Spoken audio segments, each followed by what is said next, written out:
10 grand says I'll have her on her back before the month is out. Those words about my wife still make my blood boil. I wasn't supposed to hear them. Nobody was. But fate has a way of revealing the darkness hiding behind expensive suits and corner offices. My name is Daniel Morgan. I'm 41, work as a cybersecurity specialist, and I've been married to Rebecca for 12 years. We live in a modest 3-bedroom in the suburbs of Seattle with our 10-year-old son, Ethan. We're not rich, but we've always been happy. At least that's what I thought until that rainy Tuesday night when everything changed. I'd met my old college roommate, Keith, for drinks at Morrison's, a high-end bar downtown. I rarely splurge on $20 cocktails, but Keith was visiting from Chicago, and we had some catching up to do. That's when I spotted him. James Harrington, CEO of Archer Dynamics, the tech company where Rebecca worked as marketing director. He was sitting in a private booth with 2 other executives, all of them red-faced from too much scotch. I wouldn't have paid attention, but I heard Rebecca's name. Morgan's wife, Harrington said, loud enough for me to catch. You've seen her, the brunette with the legs that won't quit. My blood went cold. Keith was still talking about his new boat, but I couldn't hear him anymore. I shifted in my seat, angling to catch more of Harrington's conversation. James, you're out of your mind, said a balding man I recognized as Archer's CFO, Peter Coleman. She's not like the others. She wears her wedding ring like a shield. That's what makes it interesting, Harrington laughed, swirling his drink. 10 grand says I'll have her on her back before the month is out.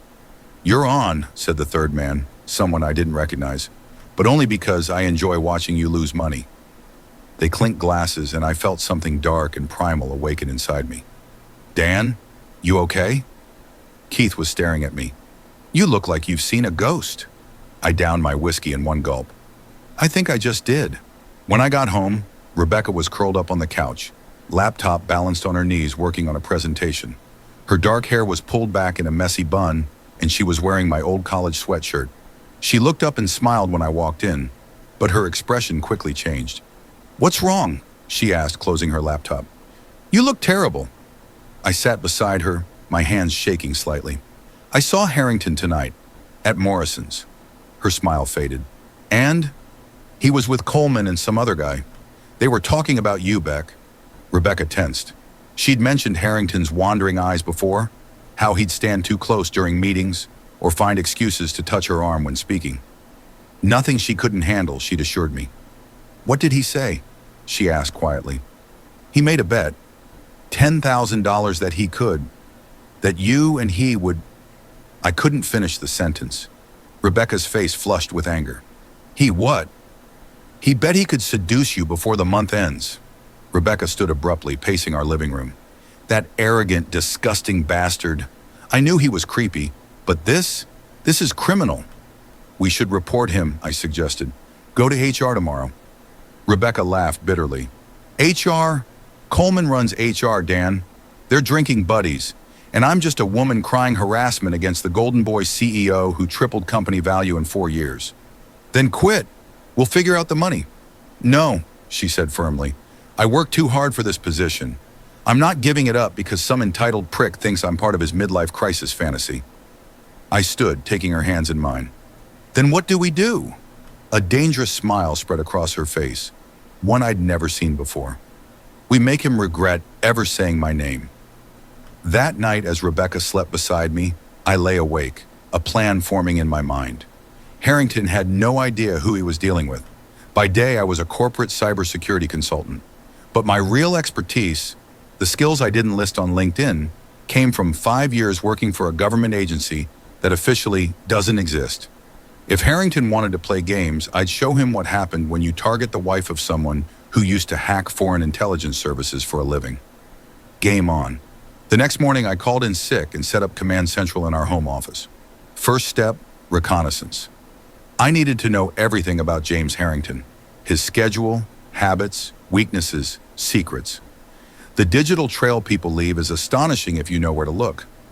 By noon, I had accessed his company email through a backdoor I'd discovered months ago during a security audit I'd performed for Archer. Ironic, I know.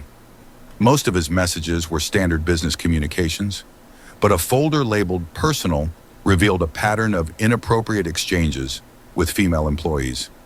Nothing explicitly criminal, but definitely grounds for termination if the board saw them. I also discovered he had a standing racquetball game at the downtown athletic club every Thursday at 7 p.m. with Peter Coleman, followed by drinks at the Capitol Grill. Perfect. That evening when Rebecca came home, I showed her what I'd found. This is just the beginning, I explained. We need more. Something concrete that proves he's not just a creep, but a liability to the company. Rebecca set down her purse with determined precision. I have an idea. He's been pushing for one-on-one strategy sessions for weeks. I've always found excuses, but tomorrow I'll accept. Are you sure? I asked, concerned. Absolutely, she replied, steel in her voice. But I'll need some equipment. The next day, Rebecca went to work wearing a lightweight blazer with a tiny camera hidden in the lapel. Military grade, courtesy of a former colleague who owed me a favor. The audio feed transmitted directly to my laptop. Testing, Rebecca whispered while alone in her office. Dan, can you hear me? Loud and clear, I confirmed via text. Remember, let him talk. Get him to be specific about his intentions. At 2 p.m., she knocked on Harrington's door for their strategy session.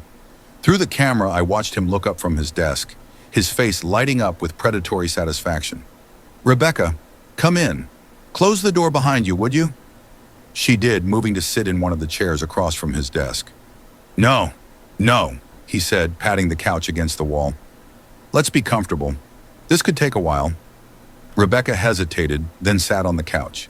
Harrington immediately joined her, sitting close enough that their knees almost touched.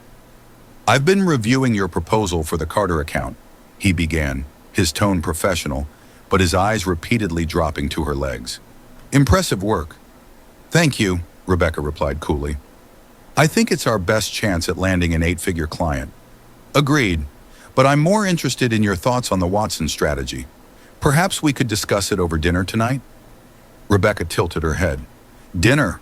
I usually head straight home after work. One dinner, Rebecca. You've turned down 3 invitations already. His hand moved to rest on her knee. I'm beginning to think you're avoiding me. She shifted slightly but didn't remove his hand. Not avoiding, just careful about appearances.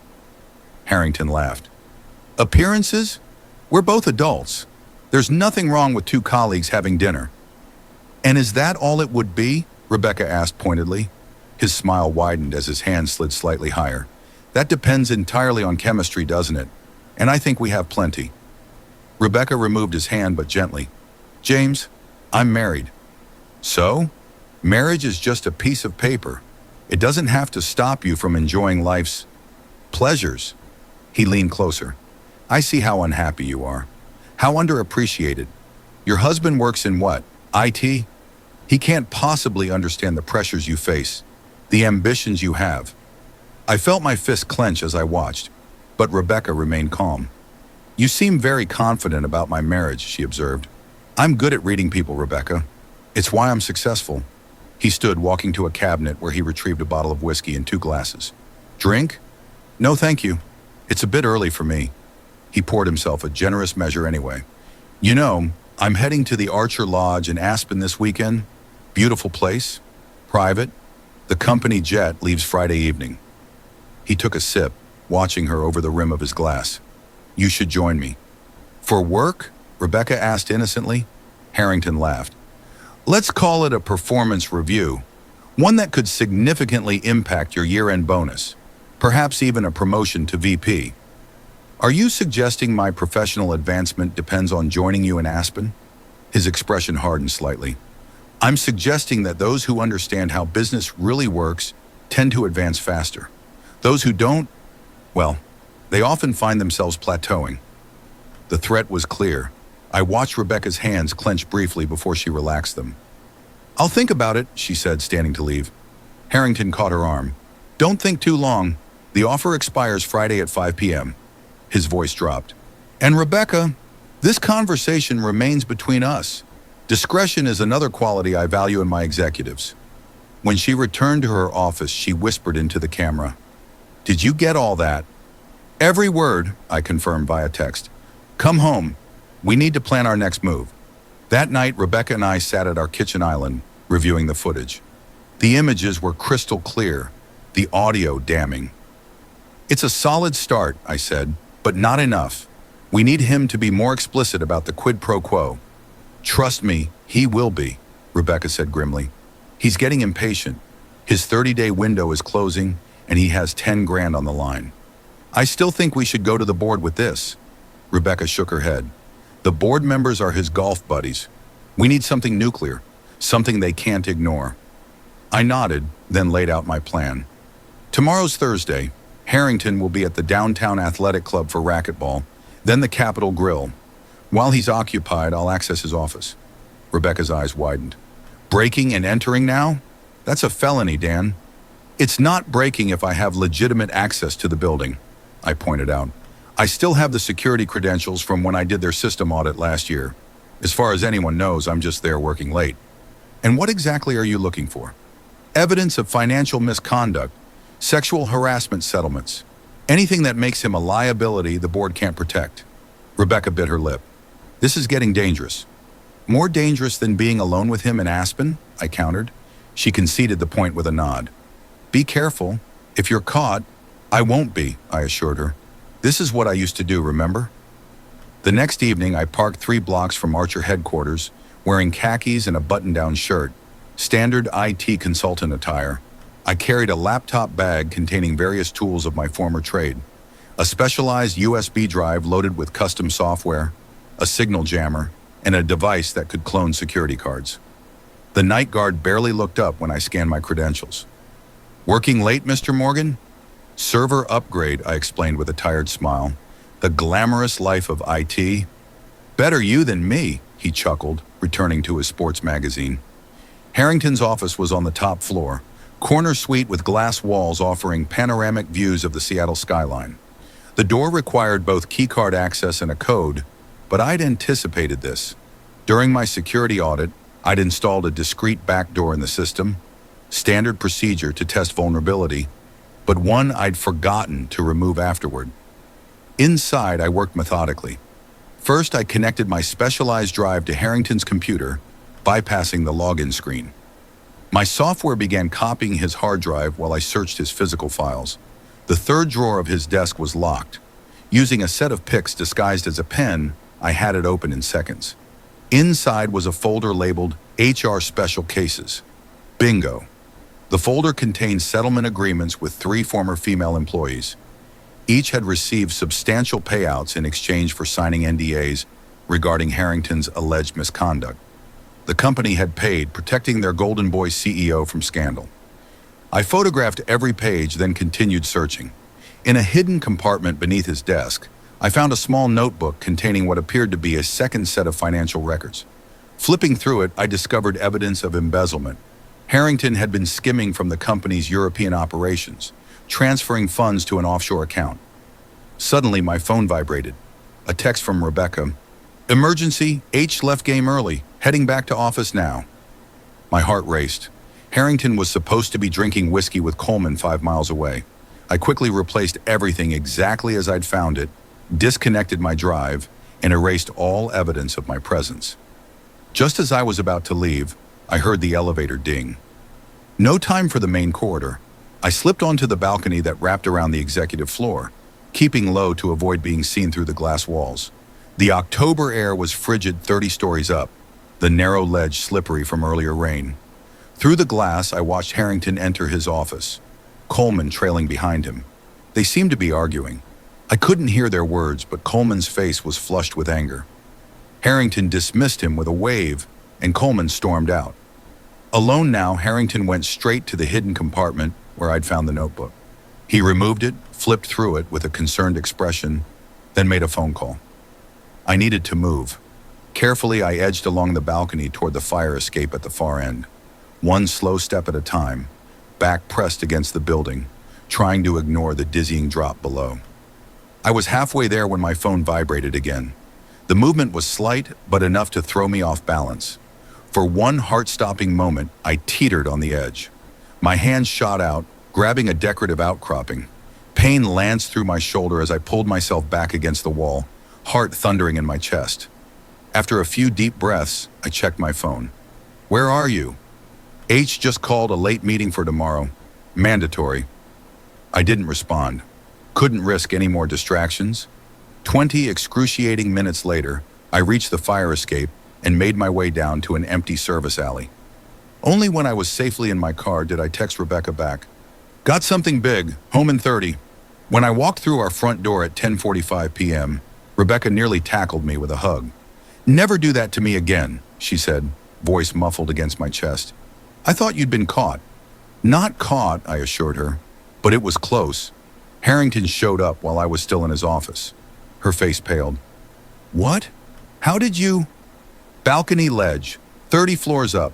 Not recommended. Jesus, Dan! She punched my arm. This isn't worth your life. It was worth it for what I found. I pulled out my phone and showed her the photos. 3 sexual harassment settlements the company paid to keep quiet. And this, I swiped to the images of the notebook. He's been embezzling. Millions, possibly. That's why he came back early tonight. Something spooked him. Rebecca studied the images, her expression shifting from concern to cold determination. This is it. This is what we need. We take it to the board tomorrow, I said. No, she replied, surprising me. Not yet. I have a better idea. She outlined her plan, and I had to admit it was elegant in its simplicity and devastating in its potential impact. It was also risky, for both of us. Are you sure about this? I asked when she finished. Rebecca's eyes were hard as flint. Absolutely. It's time Harrington learned that some women aren't for sale, and some husbands aren't to be underestimated. The next morning, Rebecca dressed with particular care, a perfectly professional navy blue suit, but with a silk blouse that accentuated her figure without being inappropriate. The camera was once again concealed in her lapel. Remember, I said as she prepared to leave, get him to be explicit. Make sure the camera captures everything. She kissed me, lingering a moment longer than usual. I've got this. By tonight, James Harrington will wish he'd never heard my name. I spent the day preparing for what would come next. Using the evidence I'd gathered, I created 3 packages. One for the board of directors, one for the SEC, and one for the Seattle Times. Each contained copies of the harassment settlements and financial records, along with a detailed explanation of where to find the originals. At 3 p.m., my phone pinged with a message from Rebecca. Meeting in H's office at 4 showtime. At exactly 4 p.m., Rebecca knocked on Harrington's door. Through the camera feed, I watched him look up with that same predatory smile. Rebecca, come in. I was just thinking about you. Were you? She asked, taking a seat across from his desk rather than on the couch. Your assistant said this was urgent. It is. He stood, walking around to perch on the edge of his desk, towering over her. Have you thought about Aspen? I have, she replied carefully. I'm still not sure it's appropriate. His smile tightened. Appropriate? Rebecca, I thought we understood each other. This is how business works at this level. So you're saying my professional advancement depends on joining you in Aspen? For what exactly? Harrington leaned closer. For whatever develops between 2 consenting adults who recognize a mutual attraction. And if I don't consent, Rebecca asked, her voice steady, if I believe advancement should be based on merit rather than personal relationships? His expression hardened. Then perhaps you're not executive material after all. The Wilson account you've been pursuing, I could easily reassign it to Matthew's team. In fact, with restructuring coming up, your entire department could be reevaluated. That sounds like a threat, James. Not at all, he replied smoothly. Just business reality. Those who understand how to play the game advance. Those who don't. Rebecca stood, bringing herself almost nose to nose with him. Let me make sure I understand. You're saying if I go to Aspen and sleep with you, I keep my job and possibly get promoted. If I don't, I could lose the Wilson account or even be restructured out of the company? Harrington smiled, clearly misinterpreting her directness as interest. I wouldn't put it so crudely, but essentially, yes. The jet leaves at 7. Pack something minimal. His hand came up to brush against her cheek. I've wanted you since the day you walked in for your interview. Stop fighting it, Rebecca. She stepped back from his touch. I'll see you at the airport. Harrington's smile widened. Smart decision. You won't regret it. As Rebecca walked back to her office, she whispered into the camera. Tell me you got all that. Every word, I confirmed via text. Crystal clear. Come home. It's time for phase 2. By 6 p.m., Rebecca and I were in position at Seattle-Tacoma International Airport. Not at the main terminals, but at the private aviation area where corporate jets departed. We'd arrived separately and positioned ourselves discreetly. Rebecca in the exclusive lounge where Harrington would be waiting. Me in a rental car in the parking lot with a clear view of the entrance. I watched as Peter Coleman arrived first, followed by 3 other Archer executives I recognized from company photos. Harrington appeared at 6:45, striding confidently into the lounge, overnight bag in hand. At exactly 6:55, my phone buzzed with a message from Rebecca. In position, showtime in 5. While Harrington and his colleagues waited in the lounge, unaware of what was coming, I executed the final phase of our plan. First, I sent identical emails to all 12 members of Archer's board of directors, including copies of Harrington's secret financial records and the harassment settlements. The subject line read simply, Urgent, CEO James Harrington's criminal activities. Next, I activated a program that would systematically forward the same evidence to the SEC, FBI, and selected journalists, set to send automatically if I didn't enter a cancellation code every 12 hours. Insurance in case things went wrong. At 7 p.m. sharp, I received a text from Rebecca. It's done. I watched the lounge entrance. Within minutes, Harrington burst out, face contorted with rage, frantically dialing his phone. Coleman and the others followed, looking confused and concerned. When Harrington spotted Rebecca walking calmly toward the parking area, he lunged after her, grabbing her arm roughly. "What the fuck did you do?" he shouted, loud enough for me to hear from 50 yards away. Rebecca yanked her arm free. "Exactly what you deserve." I was already out of my car, moving swiftly toward them. Coleman stepped between Harrington and Rebecca, trying to calm the situation. "James, stop! What's going on?" "She sent the board everything," Harrington snarled.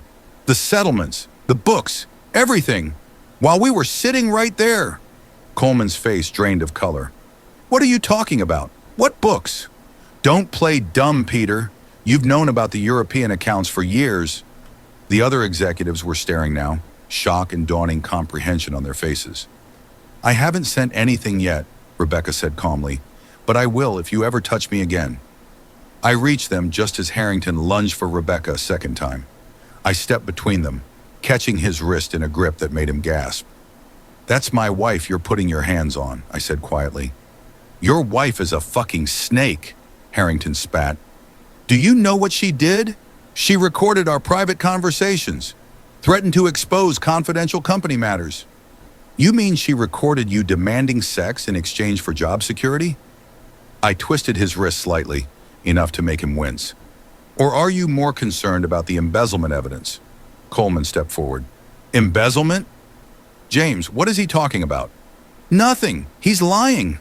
Harrington's eyes darted frantically between us. "They're trying to extort me. The company." "Actually," Rebecca said, pulling out her phone, "we've just sent the board these recordings of you explicitly threatening my job if I didn't sleep with you. The financial records we discovered were just a bonus." She pressed play, and Harrington's voice emerged clearly. "Those who understand how to play the game advance. Those who don't, don't." Coleman's face hardened. "James, is that true?" "It's out of context. She's been coming on to me for months." "Really?" Rebecca swiped to another recording, this one from their strategy session the day before. Harrington's voice again. "I've wanted you since the day you walked in for your interview. Stop fighting it, Rebecca." By now, airport security was approaching, drawn by the commotion. Harrington looked around wildly, like a cornered animal. "This isn't over," he hissed at us. "I'll destroy you both." "I don't think so," I replied calmly.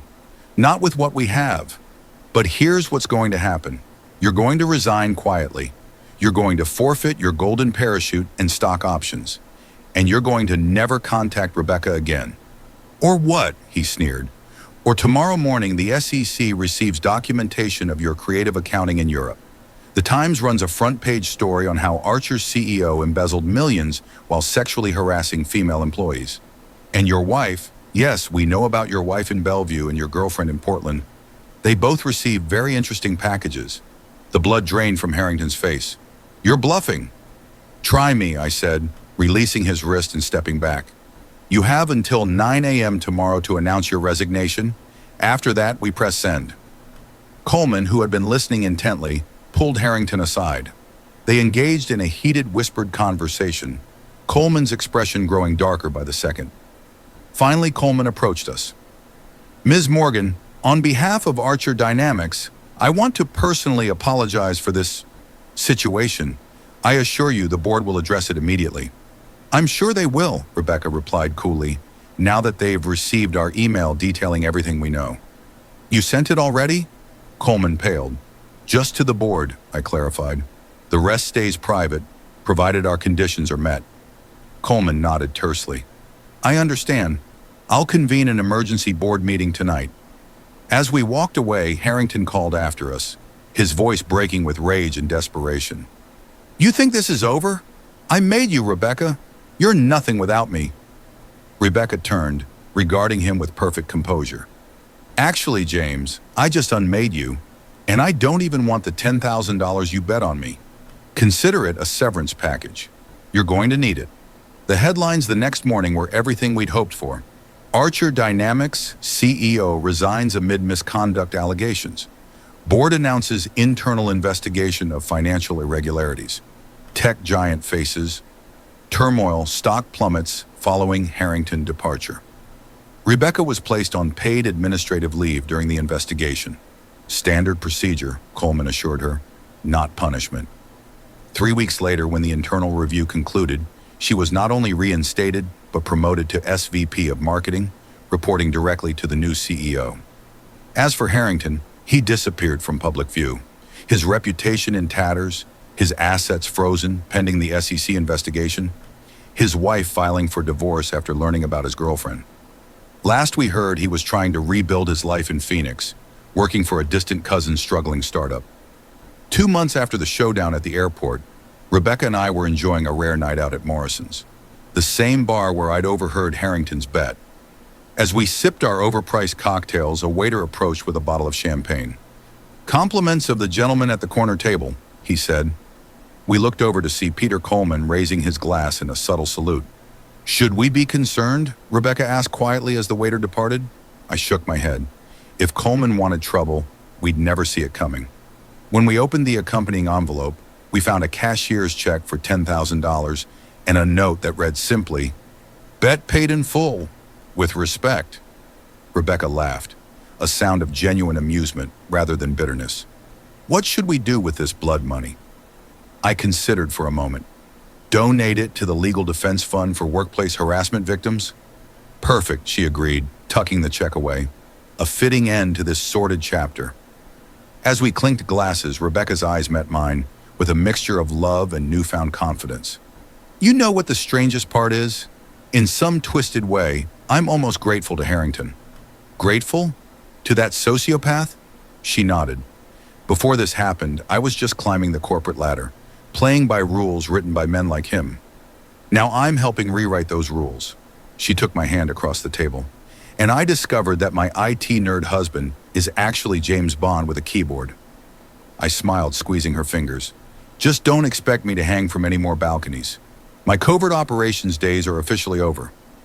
When we got home that night, I shredded Coleman's check and deleted our insurance files. We didn't need them anymore. The game was over, and we had won not just the battle but the war. Some men think wealth and power make them untouchable, that they can treat people like pawns on a chessboard. James Harrington learned the hard way that sometimes the pawns fight back, and when they do, even kings can fall. The moral of the story is that wealth, status, and power do not make anyone untouchable, and unchecked arrogance will eventually lead to one's own downfall.